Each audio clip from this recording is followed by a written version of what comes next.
AI doesn't live in the cloud. It lives in buildings like these, warehouses packed with processors, cooling systems, and enough electrical equipment to power a city. Every prompt, image, and line of code begins here, with electricity flowing through a grid that was never designed for this kind of growth. In 2023, U.S. data centers used about 4.4% of the nation's electricity. By 2028, that share could reach 12%. Then, in July 2026, more than 3 gigawatts of data center demand suddenly vanished from America's largest power grid, roughly 3% of the system's load in seconds. The warning was impossible to miss. The race for artificial intelligence is no longer just about chips, talent, or better models. It is becoming a race for transformers, transmission lines, and reliable power. And the companies that solve that bottleneck may decide who actually wins the AI boom. For most of the internet era, computing became easier to hide. Servers grew more efficient, software moved into the cloud, and the physical machinery disappeared behind a clean interface. Artificial intelligence is reversing that illusion. Training a frontier model means running enormous clusters of specialized processors together. Serving that model to millions of people means keeping those processors active day and night. Nearly every unit of electricity entering the building eventually becomes heat, so more power also means more cooling, more pumps, and more backup equipment. That makes an AI data center less like an office building and more like a factory, except its product is computation. The important number is not the power used by one prompt. Chips keep becoming more efficient, and the energy needed for individual AI tasks can fall. The problem is scale. Lower costs create more users, larger models, video generation, autonomous agents, and entirely new services. Efficiency improves, total demand still grows.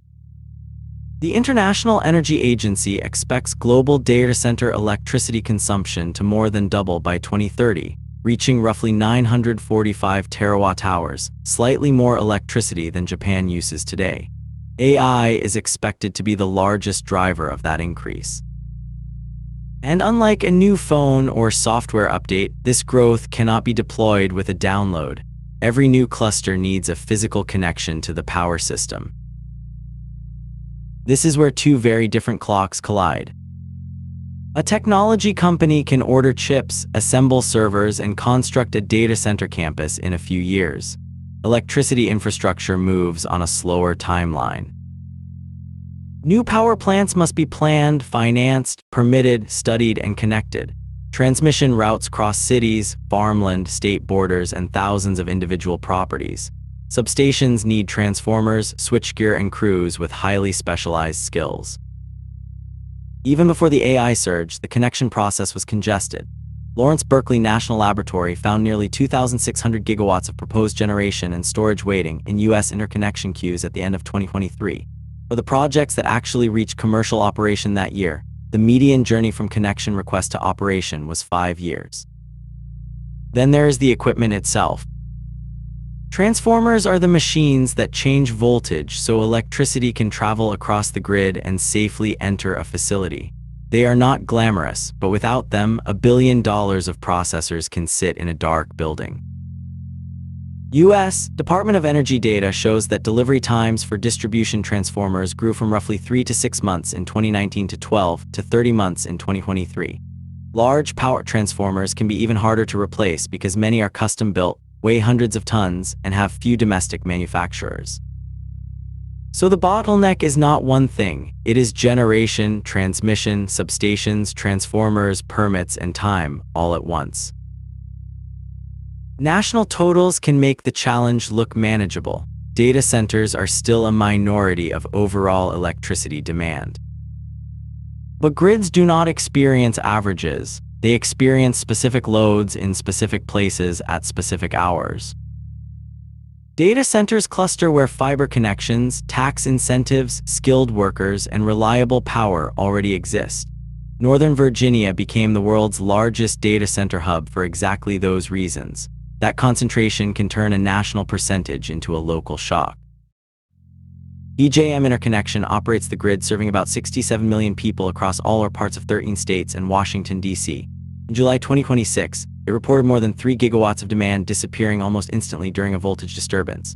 A loss of load sounds helpful, but a power grid must balance supply and demand every second. A sudden movement that large is itself dangerous. The episode exposed a new reality. Giant computing facilities are not simply customers. Their behavior can become a grid event. Forecasting is difficult too. Developers may request power for several possible sites before choosing one. If every request is treated as certain, utilities risk building expensive infrastructure that is never fully used. If forecasts are too cautious, real projects arrive before the grid is ready. Either mistake has a cost, and the argument quickly becomes political. Who should pay for new substations and transmission lines? The technology company that created the demand, the utility, or millions of existing customers through higher bills? This is why the AI power race is moving from engineering meetings into regulatory hearings, local councils, and household electricity bills. The largest technology companies understand the problem. Their response is changing the energy industry. Microsoft signed a 20-year agreement supporting the restart of an 835-megawatt nuclear plant in Pennsylvania. Amazon bought a data center campus beside the Susquehanna nuclear station and backed small modular reactor projects. Google signed an agreement with Kairos Power for as much as 500 megawatts from a fleet of advanced reactors. These projects are different and some will take years to deliver, but the message is the same: access to round-the-clock electricity has become strategic. Renewables will still carry much of the growth. The IEA expects wind, solar, hydro, and other renewable sources to meet close to half of the additional electricity used by data centers through 2030. Their speed and falling cost make them essential. But a server cluster needs power at night, during calm weather, and through a heat wave. That increases the value of batteries, long-distance transmission, nuclear power, geothermal energy, and dispatchable gas generation. The result will not be one perfect source. It will be a portfolio built around location and reliability. Some companies are going one step further by placing new computing campuses beside new generation. That can reduce dependence on already congested transmission lines. In other words, data centers are beginning to move toward power, not simply asking power to move toward them. Building more supply is only half the answer. AI data centers are unusually large loads, but parts of their work can also be flexible. A search request must be answered immediately. Some training jobs, data processing, and background tasks can be shifted by minutes or hours, moved to another region, or slowed during a grid emergency. That flexibility could turn a problem into an asset. When electricity is abundant, a facility can run at full power or charge batteries. When the grid is strained, it can postpone non-urgent computing, use stored energy, or switch to approved on-site generation. Thousands of servers reacting together could reduce demand faster than a conventional power plant can start. The Electric Power Research Institute is already testing these ideas with data center operators, utilities, and grid managers. Regulators are also considering new forms of transmission service for large customers willing to accept limits during emergencies. This does not make the demand disappear, and it cannot excuse weak planning or shift every risk onto local residents. But flexibility can buy something the industry desperately needs: time. The other near-term opportunity is to use the existing grid better. Advanced conductors, real-time line ratings, and software that redirects power can increase the capacity of some transmission corridors without waiting for an entirely new route.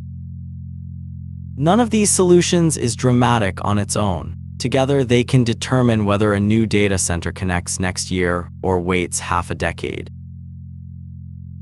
For years, the AI story focused on model developers and chip designers. The power constraint widens the field.